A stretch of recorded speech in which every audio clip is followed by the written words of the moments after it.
This is an open letter to my friend Pieschacon. Uh, Here's the thing, Mr. Chacon.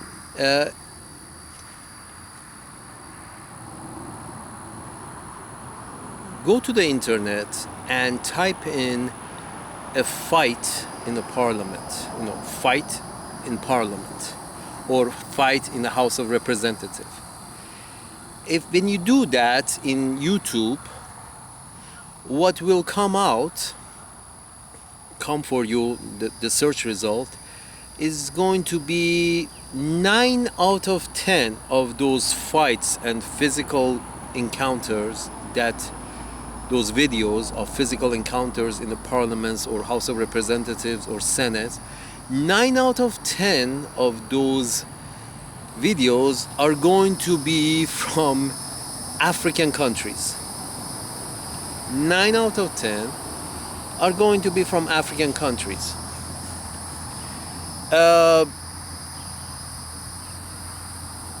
Maybe you find 1 or 2 from some, Eastern European countries, a few from Russia, but 9 out of 10 are going to be different countries from Africa, their Senate or House of Representatives, that actually the representative get down to a nice fist fight and throwing chairs and tables at each other. And why do you think that is?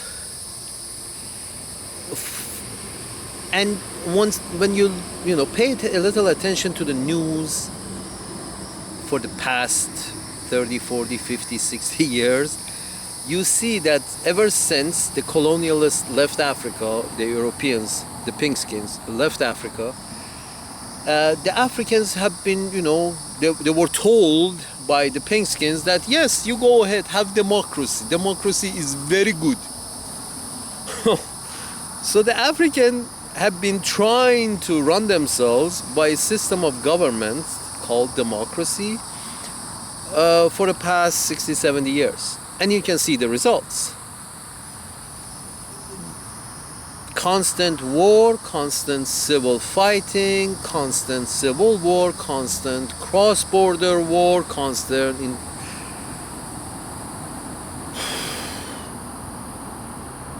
and that's all because they have been given a prescription by the pinkskins from Europe that yes, we tried democracy and democracy is very good, so we're going to prescribe democracy for you, and here's the prescription, take this to your pharmacy and get some democracy and you're going to be fine. Well, Africans have been trying democracy for 60, 70 years and it's not fine. It hasn't cured their problem. And the problem is, lack of order. Democracy has not been able to bring them order. 9 out of 10 countries in Africa have been those who have tried democracy, who have, used the prescription that the pinkskins have written for them. They tried it and they're not better.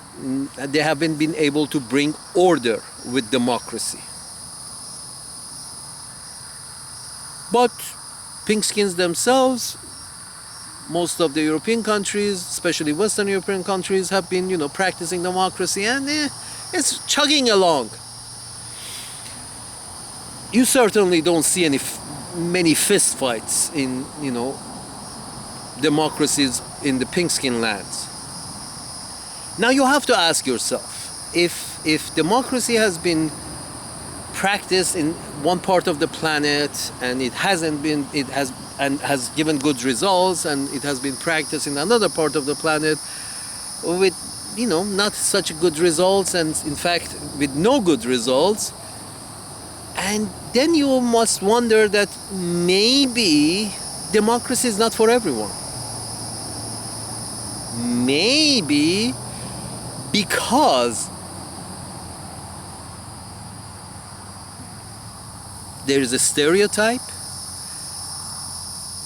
maybe because certain groups of people certain, you know, geographies, people who have grown up, who have lived generation and after generation in certain geographies, have a certain temperament, have a certain history, have a certain culture, have a certain perspective in life that doesn't match with a certain form of governance. So this idea of us getting our panties in a twist, saying that no, everybody deserves democracy. Democracy is for everyone. No, it's not. You see the results. Some places democracy works, some places democracy doesn't work. Haiti has had a democracy, or something like it, for at least 20, 30, 40 years.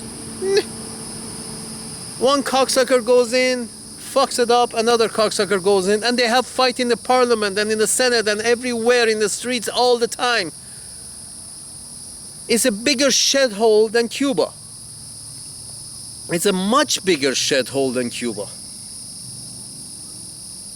So this whole idea, again, that we write the same prescription for everyone, and if everybody follows the same prescription, they're going to be fine. They're not. Some people need a different prescription than other people. Because of, again, goes back to, one cannot say it's a race issue. You can't say that. Because you can't actually say that one is better than the other. No, one system may flourish under a dictatorship and one system may flourish under a democracy. As long as there is order being kept and people are living with some kind of a dignity, then that order must be maintained. Now, if you want to, change the order, you can try to apply some kind of soft power. Try to buy more interaction, you may be able to manipulate the system a little, but again, just same prescription doesn't work everywhere.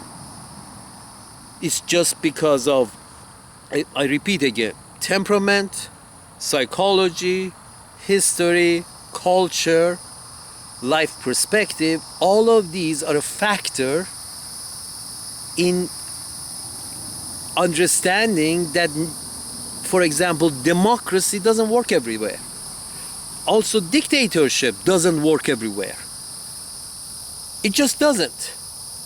You can, if we take it if we take it to the world of animals, you see the bees can only work in a colony. Bees are successful as a colony, the honeybees. But then wasps are not successful as a colony. There is only usually 3-4 of them get together, form a small group, reproduce and move on. That's the difference. Humans are the same way, the same differences. That's democracy. That's my talk about the political system. Economically, talking about the economic system, also, again, not the same system doesn't work for all the places. For example, capitalism.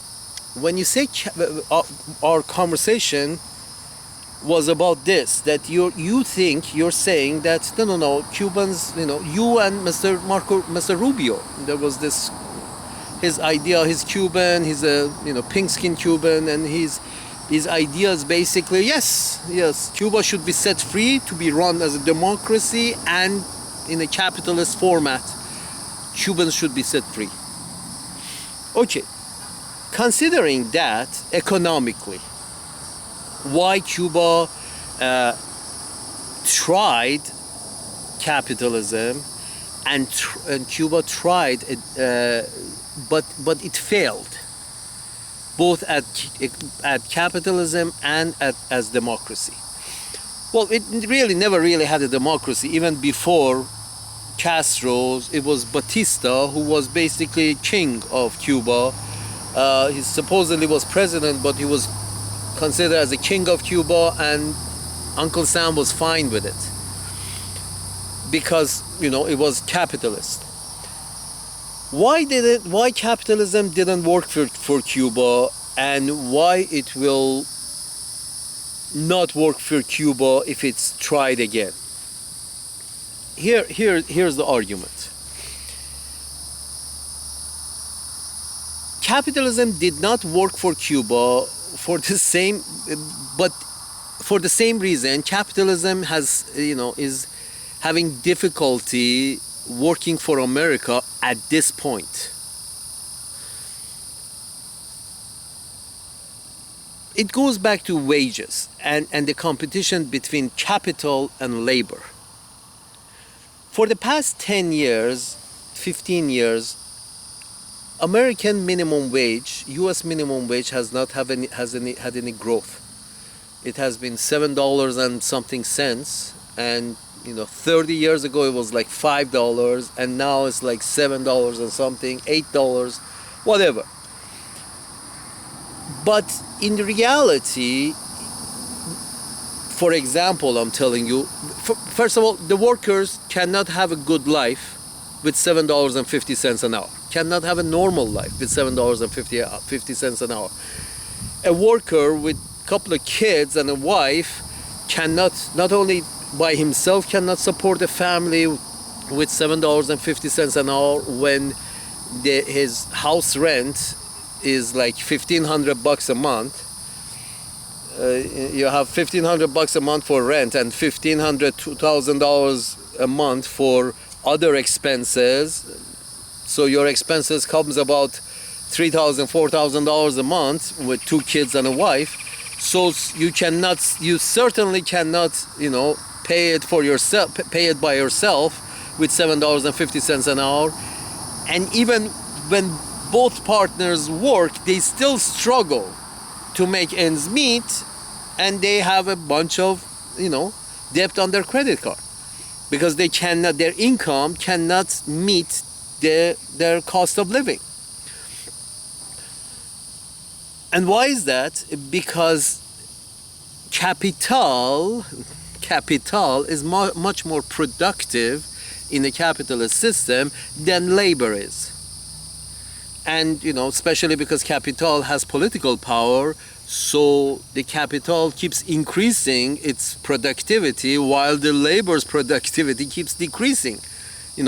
Labor's, pay keeps staying the same or decreasing as relative to inflation, even if you don't, even if the wages do not stay the same, inflation keeps decreasing the purchasing power of whatever labor is making per hour.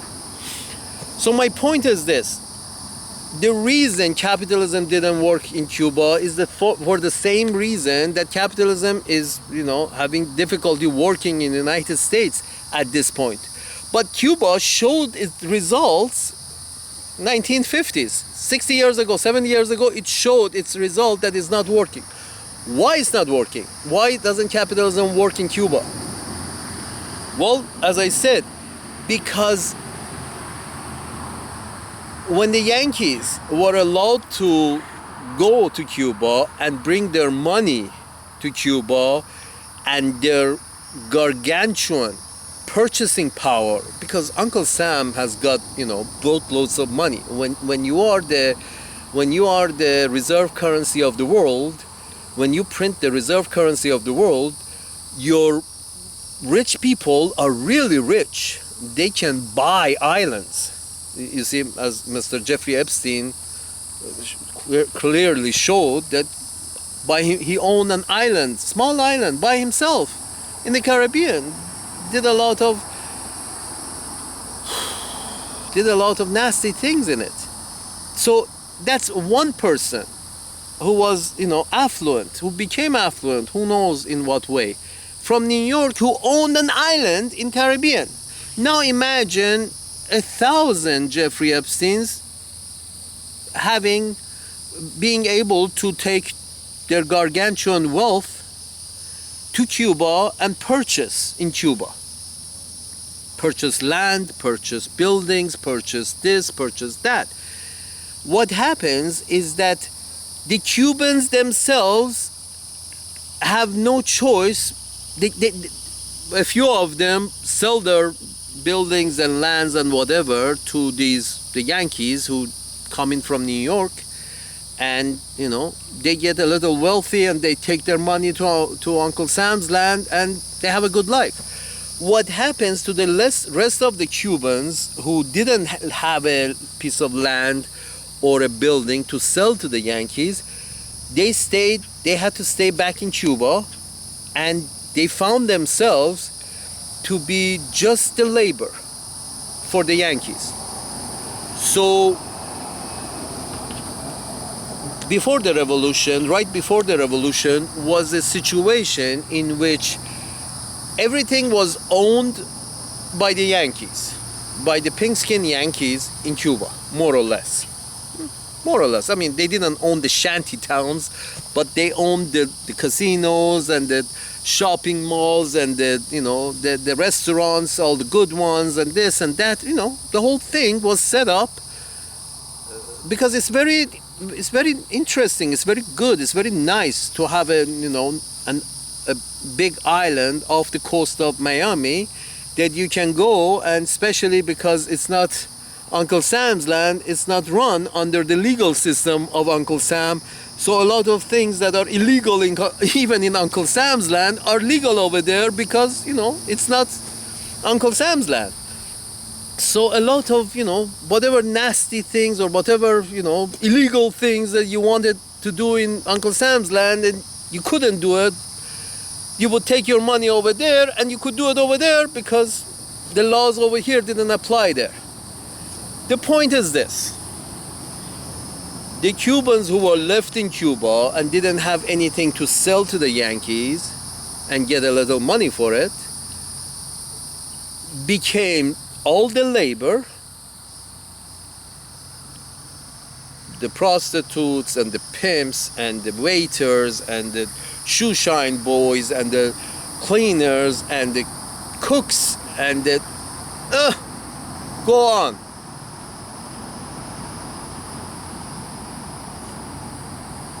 And it became like the capitalism in Cuba ended up working like this: one class of Yankee, pink-skinned Americans who own everything in Cuba, and the Cubans, the actual inhabitants of that island, were just providing services to the foreigners who now actually owned everything there. And that was the spark of the revolution in Cuba. The spark was sort of like, after a while, people got fed up. They understood how this capitalism works. Because Cubans didn't print dollars. Uncle Sam only prints dollars. Uncle Sam has, gargantuan wealth available to its citizens, to few select citizens in its land, because it prints the reserve currency of the world, because it has so much wealth. Then the locals became disillusioned. The local Cubans became disillusioned because they didn't own anything. The local Cubans at the time of Batista, near the end of Batista, they looked at themselves and they saw they didn't own anything. The Yankees owned everything, and the Cubans were just the labor. The Yankees were the capital, and the Cubans were the labor.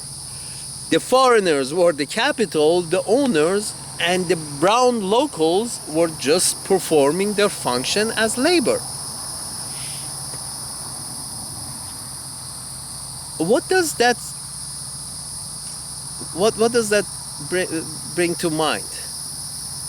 Speaking of the locals just being labor, right? During the Batista's time, the locals found themselves just providing the labor to the people who owned everything in Cuba, who were the Yankees. Well, now it's the same. The locals don't own anything, but instead of the Yankees owning everything, their own government owns everything. The locals are still providing the labors. You see where I'm going with this. So they found out that capitalism in Cuba doesn't work.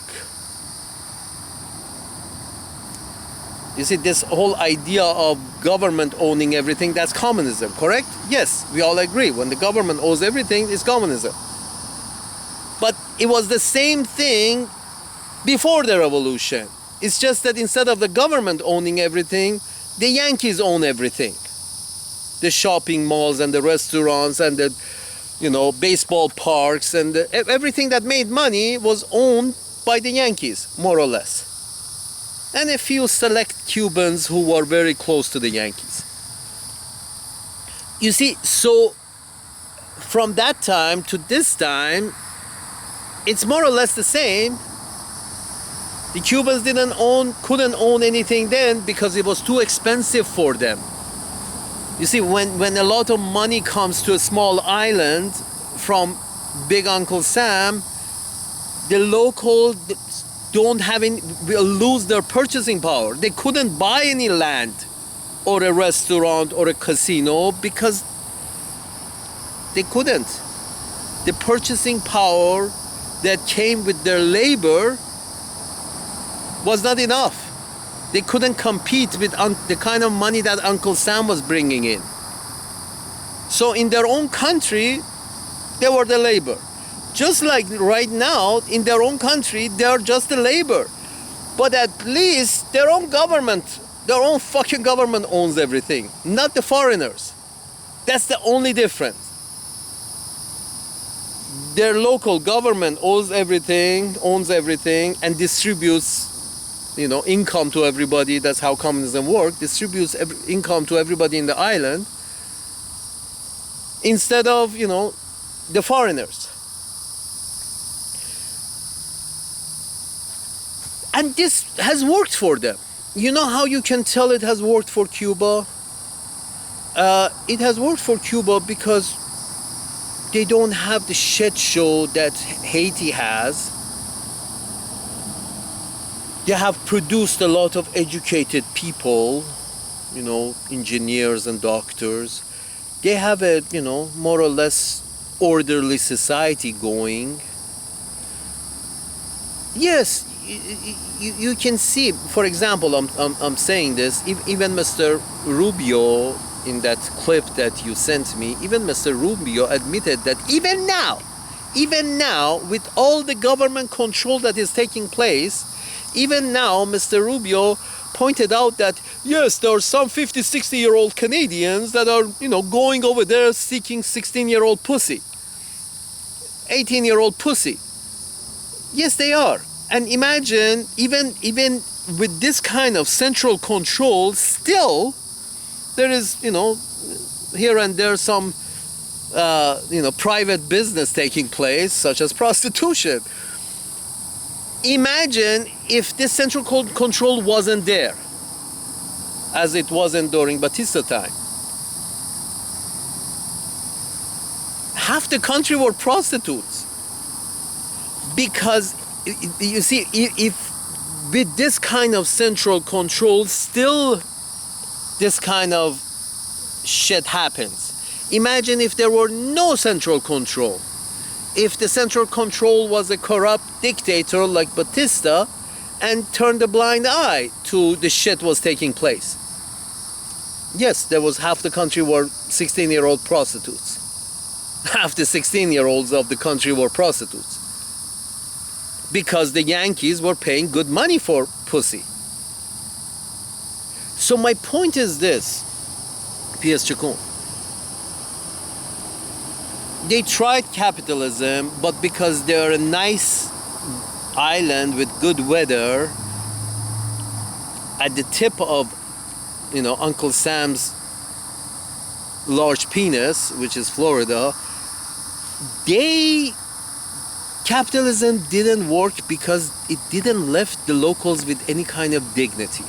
The locals in Cuba find themselves without any dignity because they were just providing, let's just say they were just providing the meat, the flesh, to the Yankees, as far as, being the waiters and the shoe shine boys and the mechanics and the washers and the cleaners and the caretakers and the prostitutes and the pimps and the dealers in casinos and, the cleaners in the street. They were providing the labor in their own island to the foreigners who came in with, a lot of cash.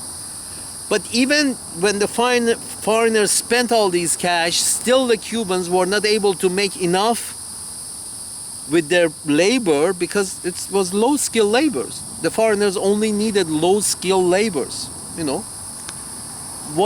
Because the foreigners didn't go to Cuba for their surgery. They went to Massachusetts for their surgery. They went to Cuba for pussy. You see, so by selling the pussy, or equivalent to pussy, by waitering in the restaurants, Cubans were not able to make enough money to actually own anything in their own island, to buy a piece of land or a building or a business in their own island. They were slowly, not only most of them weren't able to, more and more they were being pushed out because they couldn't compete in terms of purchasing power.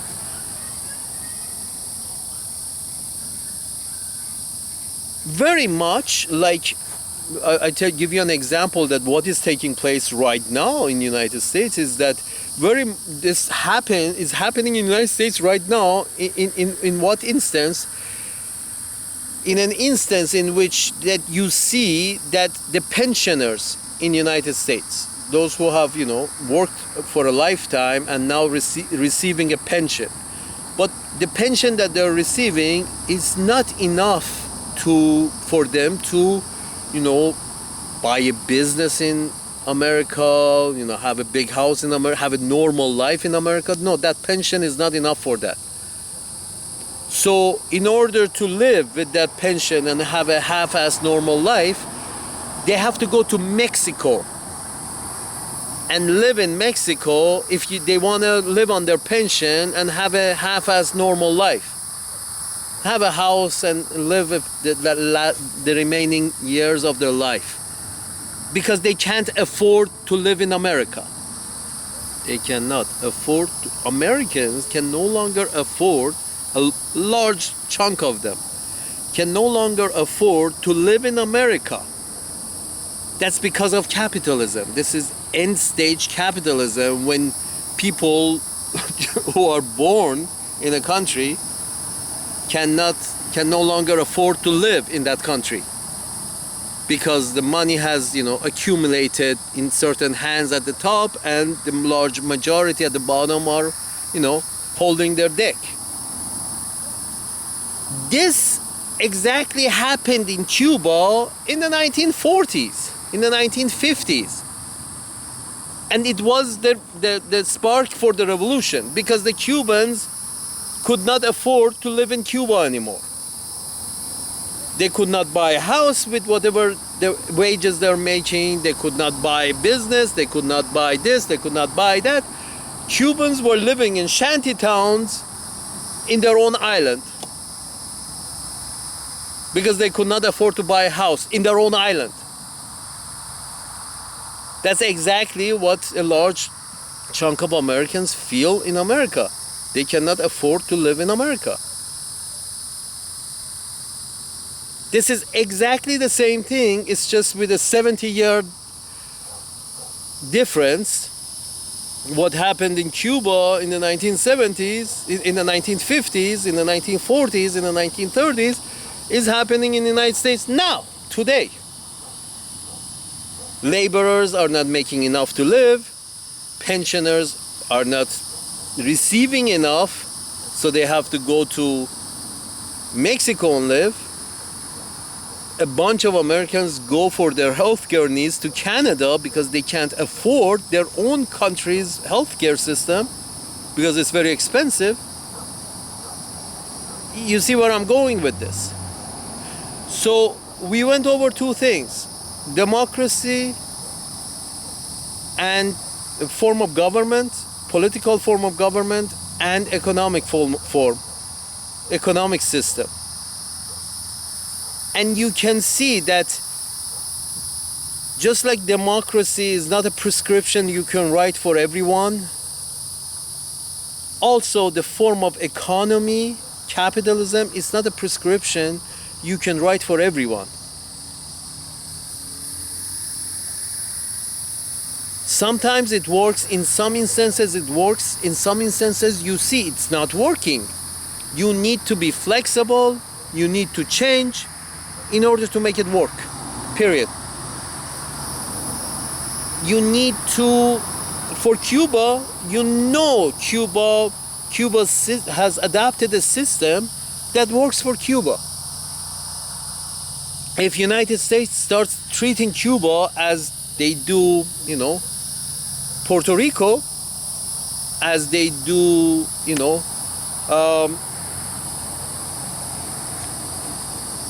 where our other friend lives.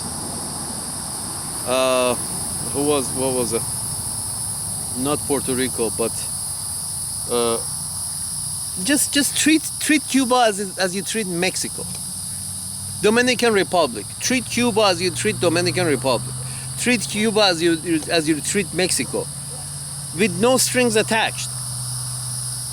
Because Cuba tried capitalism and tried democracy, its democracy turned into a dictatorship with a dictatorial president. At the end, they had a president for life, Mr. Batista, and the capitalism that they tried, they noticed that sitting right next to Uncle Sam's big penis, capitalism will not work for them because their people slowly lost their ability because of losing their purchasing power. They lost their ability to live a dignified life in their own island.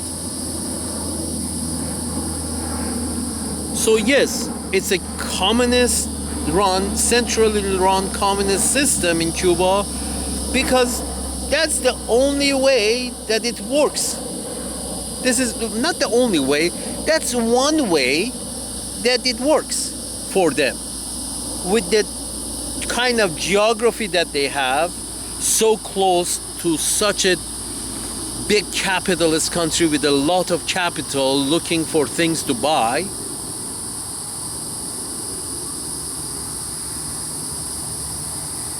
So yes, they have a centrally run communist government. The government is paying everybody, much like they were before the revolution. But in that time, instead of their government paying them, it was the foreigners who were paying them measly wages for their labor, for their pussy. But still, they weren't able to make enough to be able to afford to live a dignified life in their own country. Now at least, government has some price controls, some wage control, some price control, and whatever money comes into the country, the government takes it and tries to distribute it in a way that, everybody can live a dignified life. Even United States has reached this point that a bunch of people cannot continue to live a dignified life because their labor is not producing enough for them to live a dignified life. The wages they earn for their labor is not enough for them to live a dignified life. Most of the added productivity goes to the capital, to the investor, capitalist. Most of the added productivity goes to the capital, the investor, and these folks cannot, make ends meet, cannot afford to live in the country they were born in.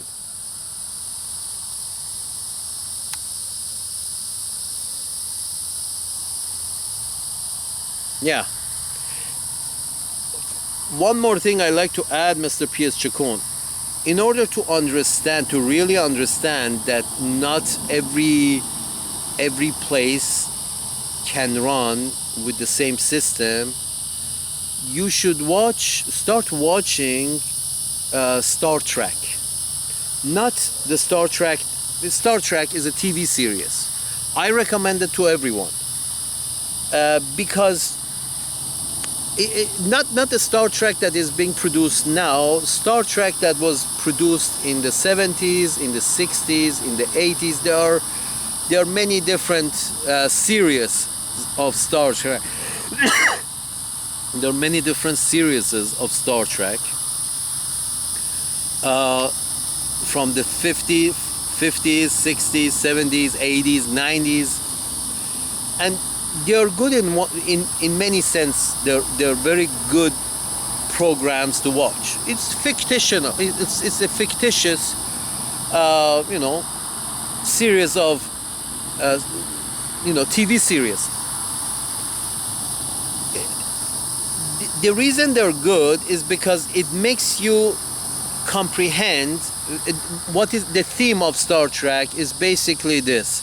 These explorers travel with a spaceship to different worlds around the universe, around different galaxies, around different universes. It's a fictitious program. But the beautiful thing about it, the most important thing about it, that you will, once you start watching it, you will understand that you cannot write the same prescription for everyone, is because it will visualize for you, it will show you that these different, for example, people, groups, cultures, these different planets that these explorers visit, that are all fictitious, but it will show you that these different planets that these explorers visit, they are all run under different systems. Not two of them are the same, and they are all different from the system that the starship is being run under, or the beings that the starship is from. Those beings, those humanoids, their system is much different than the system that these different planets are being run under. And you reach a conclusion that you cannot write the same prescription for different people, different groups of people. The same economic prescription or the same political prescription, as in like democracy and capitalism. You cannot write the same prescription for everyone. You just see it because of different in humanoids perspective in life, different culture, different history, different perspective, different attitudes, different temperament. All of these come into play, and it becomes clear that you cannot run every system in the same way. The same form of government, the same form of economy does not, will not work everywhere in the universe. It just doesn't. So my suggestion to you, Mr. Pieschacon, my friend, is that start watching Star Trek, the old series from the 80s and the 90s. You will eventually get it. And same to Mr. Rubio. Same thing for Mr. Rubio. I think you will enjoy, you will be enlightened if you start watching Star Trek. If you're not, purposefully being one-sided. Once you start watching Star Trek, you will be enlightened and you will understand that you cannot expect everybody to run under the same system. The only thing that is important is order. The only thing that is important is order. If a system has order, cohesiveness and order, you should cherish it. If somebody has been able to bring some kind of order to any system, you should cherish it. You should not embargo it, you should not threaten it, you should not sanction it, you should cherish order. Civilization starts with order. Civilization can only be maintained with order. I don't care if it's Saddam Hussein who has brought the order. I don't care if it's Gaddafi who has order. You see, Gaddafi, Libya is another example. Doesn't work with democracy. Democracy doesn't work. It's different people, different culture, different temperament, different perspective in life, different history. Why would you think the same form of government that works in Norway will work in Libya? Why do you think the same form of economy that works in Norway will work in Libya? Different people. Different everything.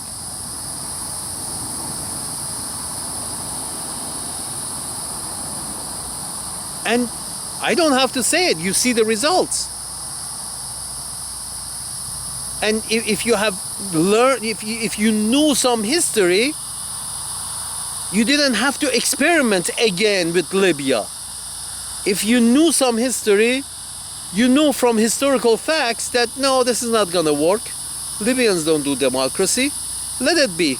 The guy has kept order and peace. Let him continue to keep fucking order. Because now you have half of Libya living in France. And slowly, the rest of Africa is moving to France through Libya because there is this chaos and disorder. And now France is, on the verge of civil war because half the country has turned black. And the British are about to, is shedding their pants because some of these black folks that have left Africa have, found their way into the British island. Now they're losing their shit. Folks, if there is order, leave it alone. Cherish it. Work with it. Try to keep order wherever you see it. Order, good. Democracy, if the locals get it, fine. Want it, they will ask for it. They will form it themselves. But the idea that I'm going to go from outside and impose my form of government on them and tell them that this form of government is best for you, it's not gonna work. Read some history, you see. It never works. Different planets, different humanoids, different cultures, different histories, different economy and different politics, different forms of government. Whatever keeps order, that is good. You have to cherish it and work with it.